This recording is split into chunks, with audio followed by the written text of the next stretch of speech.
तो स्टूडेंट्स आज हम सॉल्व करेंगे मैथमेटिक्स।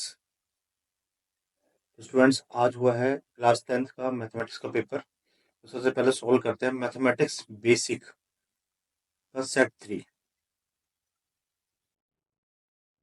देखिए फर्स्ट क्वेश्चन है यहाँ पे कि साइन थीटा इक्वल टू दे रखा है, तो हमें सेक थीटा की वैल्यू निकालनी है। ठीक है, तो मान लेते हैं कि ये हमारे पास साइन थीटा की वैल्यू दे रखी है कितनी, 1 और 3। तो उसका स्क्वायर 9 हो गया, 9 में से 1 को माइनस कर देंगे तो 8 आ गया, यानी कि इसको हम लिख सकते हैं 2√2 लिख सकते हैं। अब उसने हमसे पूछा है भी सेक थीटा क्या होता है, तो सेक थीटा की वैल्यू क्या होगी। अब ये h/b होता है, ठीक है, तो ये हमारा 3 है और ये हमारा 2√2 है, तो हमारा जो ऑप्शन आ जाएगा वो ऑप्शन नंबर बी आ जाएगा। नेक्स्ट क्वेश्चन देखिए, यहाँ पे लिखा है if roots of the quadratic this are real and equal. जैसे ही लिख दिया इसने रियल और इक्वल, इसका मतलब क्या है कि b² इक्वल टू 4ac वाली कंडीशन लगानी है।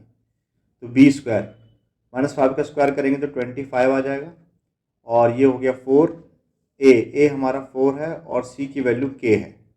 ठीक है, ये 25 है, यहाँ पे 16 है, तो k की वैल्यू क्या आ जाएगी 25/16, यानी कि ऑप्शन नंबर बी। ठीक, नेक्स्ट देखिए, if a certain variable x divides a statistical data arrange in the order into 2 equal parts then the value of x is called. ठीक है, तो जब हम मीडियन निकालते हैं तो हमें पता है कि दो आधा इस साइड करते हैं आधा इस साइड करते हैं, और बीच वाला जो वैल्यू होता है वो हमारा मीडियन होता है, तो वही इसने पूछा है, तो इसका आंसर बी आ जाएगा, मीडियन माध्यक। नेक्स्ट देखिए, क्वेश्चन नंबर 4 देखिए, यहाँ पे लिखा है राइट सर्कुलर। क्वेश्चन नंबर 4 देखिए, the curve surface area of right circular cone. ठीक है, वो क्या होता है, कर्व सरफेस, यानी कि πRL। इसकी वैल्यू दे रखी है हमारे पास 550। वैल्यू डालते 22/7, आर हमारा 7 है, एल हमें निकालना है 55। 0 ये 7 7 कट गया, 11 2 टाइम्स पे, ये 5 टाइम्स पे, 2 से कट गया 25, तो एल की वैल्यू कितनी आ गई 25, यानी कि option number B. Next question है question number 5, the distance between the point this and this. ठीक है, तो अंडर रूट में देखिए -2 -2 -4 हो गया, यानी कि इसका स्क्वायर करेंगे 16 आ गया, 3 + 3 6 हो गया, 6 का स्क्वायर 36 हो गया, तो ये आ गया हमारे पास 52, यानी कि 13√2। ठीक है, यानी कि ऑप्शन नंबर सी, तो हमारा आंसर सी आ गया। नेक्स्ट क्वेश्चन देखिए, the mid point of the line segment joining this and this. तो कैसे निकालेंगे, x की वैल्यू क्या होगा, पहला वाला नंबर -1 + 8/2, तो हमारे पास 7/2 आ गया, 7/2 सब में ही है। ठीक है, इसको छोड़कर, और दूसरे वाले निकालते हैं y की, तो y इक्वल टू क्या आएगा 3 + 3/2। ठीक है, तो ये आ गया हमारे पास /2, 3 × 2 = 6 + 9 9/4, तो 9/4 यानी कि आंसर आ गया हमारे पास 7/2 यानी कि ऑप्शन नंबर डी। नेक्स्ट देखिए, क्वेश्चन नंबर 7 है, the mean and median of the statistical data दे रखा है हमारे पास, तो हमारा पता है कि 3 मीडियन -2 मीन क्या के बराबर होता है, मोड के इक्वल होता है। ठीक है, तो 3 मीडियन की वैल्यू पहले मीडियन की वैल्यू 23 है, तो 23 - 2 मीन की वैल्यू हमारे पास 21 है, और मोड निकालना है, तो ये हो गया 3 × 2 = 69 - 42, 9 में से 2 गया 7, और 6 में से आ गया 2, यानी कि ऑप्शन नंबर ए। ठीक है, नेक्स्ट क्वेश्चन देखिए, क्वेश्चन नंबर 8 है, द वैल्यू ऑफ के for this pair of this and this don't have solution. Don't have solution, solution कब निकलता है, a1/a2 इक्वल टू b1/b2 और नॉट इक्वल टू c1/c2 पे हमारे पास सॉल्यूशन नहीं निकलते हैं। तो देखिए हमारे पास क्या आ गया, 5/2 equal to 2/k, cross multiply करते हैं तो 5k इक्वल टू 4, और k की वैल्यू आ गई 4/5, यानी कि ऑप्शन नंबर बी। नेक्स्ट देखिए, क्वेश्चन नंबर 9 है, हमें पता है LCM × HCF ये प्रोडक्ट के इक्वल होता है। ठीक है, तो LCM हमें निकालना है, HCF हमारे पास 4 गिवन है, प्रोडक्ट है 96 × 404, तो LCM इक्वल टू कितना आएगा 96 इंटू 404/4 यानी कि 101, इसको मल्टीप्लाई कर दिए तो 9696, option number D. Next question देखिए, द हाइट एंड रेडियस दे रखा है किसका, राइट सर्कुलर कोन का। ये मान लेते हैं कि हमारा राइट सर्कुलर कोन है और हमारे पास रेडियस भी दे रखा है कितना 7 और हाइट दे रखी 24, तो ये पाइथागोरस ट्रिपलेट है 25 निकल जाएगा यानी कि ऑप्शन नंबर डी। तो बहुत ईजी था।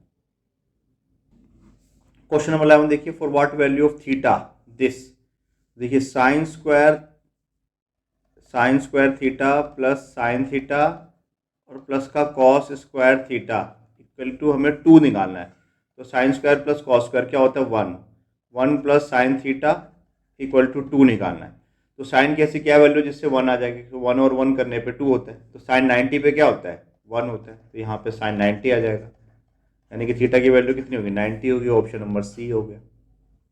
नेक्स्ट है एपी में हमें डी की वैल्यू निकालने के लिए कहा है, ए टेन दे रखा है। ए टेन का मतलब क्या होता है, ए टेन का मतलब होता है ए प्लस 90, इसकी वैल्यू दे रखी है माइनस का 19, ए जो है हमारा 8 है और 9D, इसको ले आइए तो माइनस का 27 इक्वल टू 9D और D की वैल्यू डिवाइड करेंगे तो 9 3 टाइम्स पे यानी कि माइनस का 3 आ जाएगा।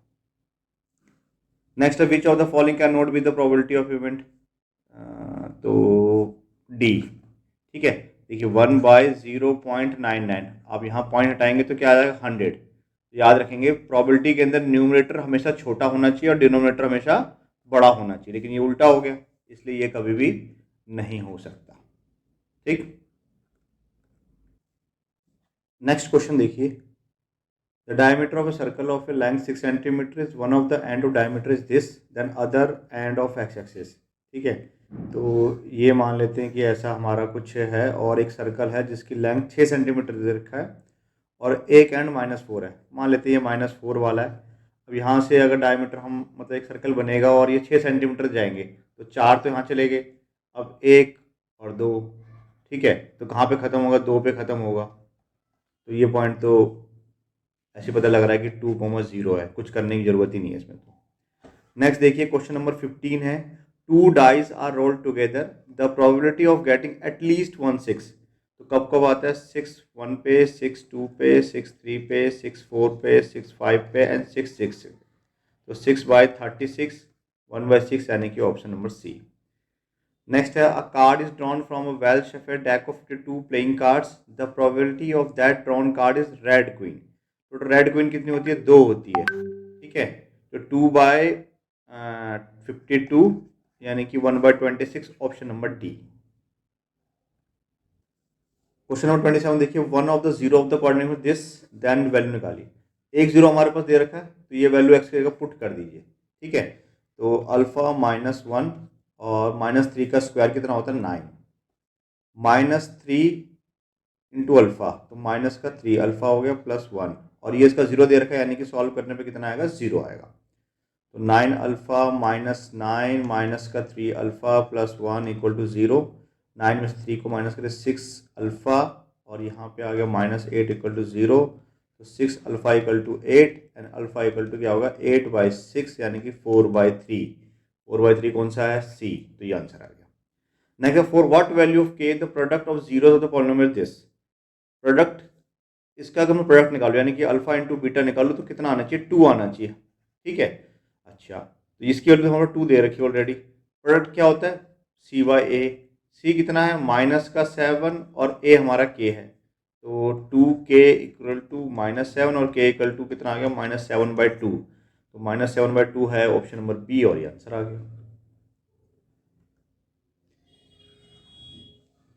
क्वेश्चन नंबर 19 है और 20 जो है असोसिएशन और रीजनिंग पे बेस्ड क्वेश्चन है। इसको देखते हैं, यहाँ पे पहला दे रखा है zero of the polynomial this is this, तो वैल्यू इसमें डाल के देख लीजिए। तो -1 का स्क्वायर 1 और यहाँ पे आ गया 2 और -3 0 आ रहा है। -1 पे तो 0 आ रहा है, ये तो करेक्ट इसका 0 है। और 3 भी चेक कर लेते हैं, 3 का स्क्वायर 9 -3 2 6 -3, यहाँ पर भी 0 है यानी कि दोनों इसके 0 तो हैं यानी कि ये तो सही कह रहा है। रीजन देखते हैं, the graph of the polynomial this this intersect in this and this. तो देखिए -1 और 3 पे इंटरसेक्ट हो रहा है, बिल्कुल हो रहा है क्योंकि ये 0 दे रहा है, तो इसका मतलब ये सही बता रखा है, सही बता रखा है, दोनों चीज़ सही है। तो हमारे पास both explanation reason are true है और इसका एक्सप्लेनेशन भी करेक्ट है, यानी कि जो करेक्ट आंसर आ जाएगा इसका कितना आ जाएगा, ए आ जाएगा। तो 19 का आंसर हमारा ए निकल गया। 20 वाला देखिए, यहां पे लिखा हुआ है if P and P B are tangent drawn to a circle with centre O from an external point P, ये सेंटर है और ये सेंटर है और इससे हमने एक टेंजेंट ड्रॉ किया गया। क्वेश्चन में लिखा हुआ है कि पी ए और पी बी टेंजेंट ड्रॉ किया गया है, ओ सेंटर है, एक्सटर्नल पॉइंट पी है, quadrilateral O A P B, O A P B क्या है, साइक्लिक क्वाड्रिलेटरल बनेगा, बिल्कुल बनेगा। देखिए ये 90 डिग्री का होता है, ये 90 डिग्री का होता है, आमने सामने के जो सम है 180 हो रहा है। सिमिलरली इसका सम भी क्या होगा, 180 होगा। साइक्लिक क्वाड्रिलेटरल के अंदर क्या होता है कि आमने सामने वाले जो एंगल्स होते हैं अपोजिट एंगल का सम 180 डिग्री होता है। तो ये बात तो सही कह रहा है। नेक्स्ट है in a cyclic quadrilateral opposite angles are equal, ये नहीं, जरूरी नहीं है। जैसे मान लेते हैं कि अगर ये 120 डिग्री का होगा तो ये 60 डिग्री का होगा, तो जरूरी नहीं है कि अपोजिट एंगल क्या है, इक्वल हो, यानी कि ये चीज़ गलत है। तो हमारा आंसर जो है बोथ वाला तो नहीं आएगा, A true but reason is false, yes. तो आंसर आ जाएगा हमारे पास सी, कि भाई असर्टेशन तो सही है बट रीजन जो है वो करेक्ट नहीं है।